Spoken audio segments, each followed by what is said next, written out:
Так, всем добрый день. Сегодня 22 октября, у нас на улице лето. Очень тепло, очень даже жарковато. Ну и ветра сегодня нет. Если вчера был сильный ветер, то сегодня вообще тишина. Ой, так солнце бьет, как бы это. Значит, что я хочу вот рассказать. У меня сын, уже взрослый, конечно, сын, но он часто болеет вирусами, и сразу у него приключается бронхит. Ну вот сейчас тоже он приболел уже третий раз за полгода. Я вычитала, нашла рецепт, простой рецепт, заварить вот этот вот такое как бы народное средство, народное лекарство и принимать его. Сейчас я буду показывать и буду рассказывать, как его готовить и как его принимать. Но оно очень вкусное. Значит так, берется масло. По рецепту там идет все 300 грамм масла. Но я беру половиночку, потому что у меня маловато меда. Надо 300 грамм масла, 300 грамм меда, стакан сахара и 100 грамм какао. Я беру все в половину. Вот я уже разрезала масло. Это 200-граммовая пачечка. Я разрезала пополам. Это будет 100 грамм и 150 грамм масла. Вот, мед 150 грамм, но я еще долью половиночку. Вот этот 100-граммовый стаканчик, еще половиночку долью в кастрюльку. Какао. Ну, какао, я не знаю, наверное, еще добавить надо, да. Здесь мало, там в пачке, вот у меня нарисована пачка какао. Здесь 100 грамм пачка. Ой, где оно? Вот оно, 100 грамм. Вот. Ну, надо, значит, 50 грамм. Какао, получится, наверное, полный стакан какао. Потом, и сахара идет стакан, но я беру полстакана на эту порцию. И сейчас буду все постепенно показывать и постепенно буду смешивать. Так, берется посуда, в которой не подгорает. Ну, как бы сказать, ну, буду надеяться, что не подгорит в этой моей кастрюльке. Ставится на медленный огонь. У меня у нас электропечки, я поставила на двоечку.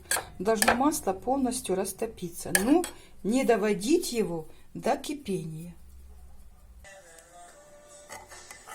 Так, вот масло полностью растаяло. Теперь, значит, добавляю мед. Масло, чтобы не закипело.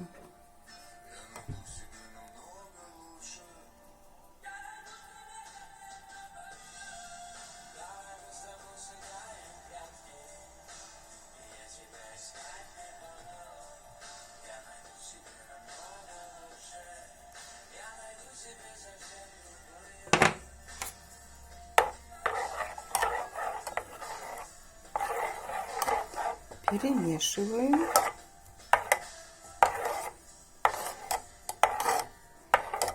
Чтоб тоже оно как бы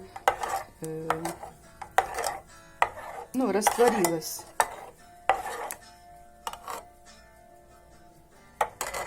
Тарелочку взять для ложки.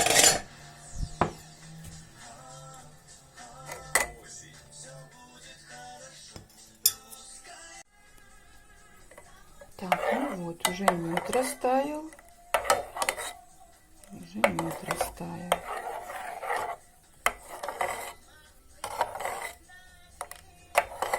Так, тоже до кипения доводить не надо.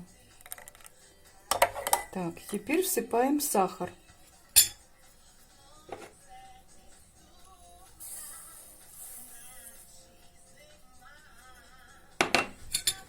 И то же самое перемешиваем, чтобы полностью сахар растворился. До кипения доводить не надо.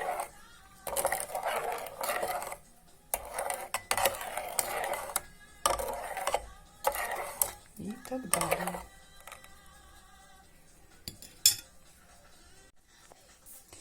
Так, ну вот, уже и сахар растворился.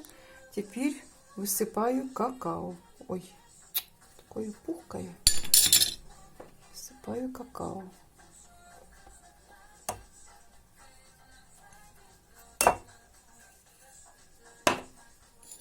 Как пух. и перемешиваю.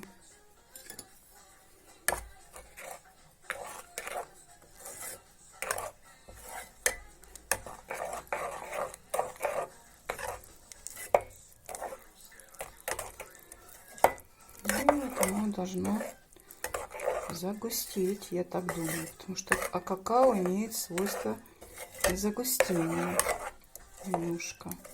Ну, когда оно загустеет, тогда уже оно будет, когда будет вообще холодное, ну, остынет.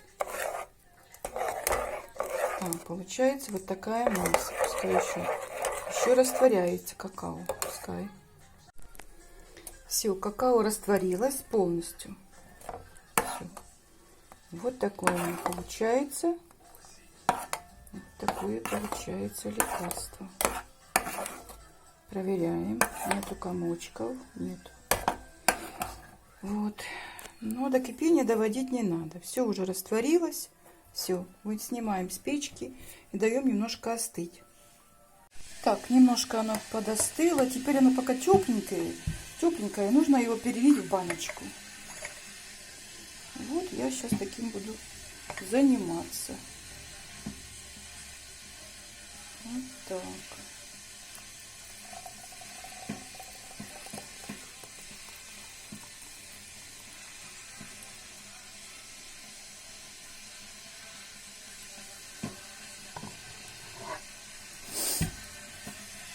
Ну вот сколько вышло. Ну, когда делать, конечно, полную порцию, то получится больше, когда 300 грамм меда, 300 грамм масла, стакан сахара, 100 грамм какао, получается больше. Ну, я вот пока так сделала. Очень вкусное лекарство. Как его принимать? Значит, принимать много можно сколько хотите. Вот, конечно, хороший эффект, когда на стакан молока теплого столовая ложка вот этого вот вкусного лекарства. Но нельзя принимать, так написано, перед выходом на улицу. Вот. Так что будьте все здоровы. Я думаю, это ничего здесь страшного нету. Передам это сыночку своему и пускай лечится. Это, когда, я думаю, молоко его бросаешь, оно получается как какао.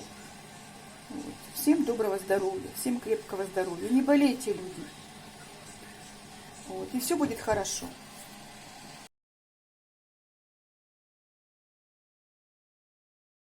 Еще забыла сказать, значит, там написано так: это лекарство, когда оно остынет, ставьте его в холодильник. И оно может храниться целый год. Вот. Так, подлечились, поставили, ну, и оно может стоять в холодильнике. Заболели там или чувствуете, что вот бронхи, кашель долго, ну, люди, которые вот склонны к этому, к бронхиту. И все. Так что это все вкусно, полезно и приятно. Будьте здоровы!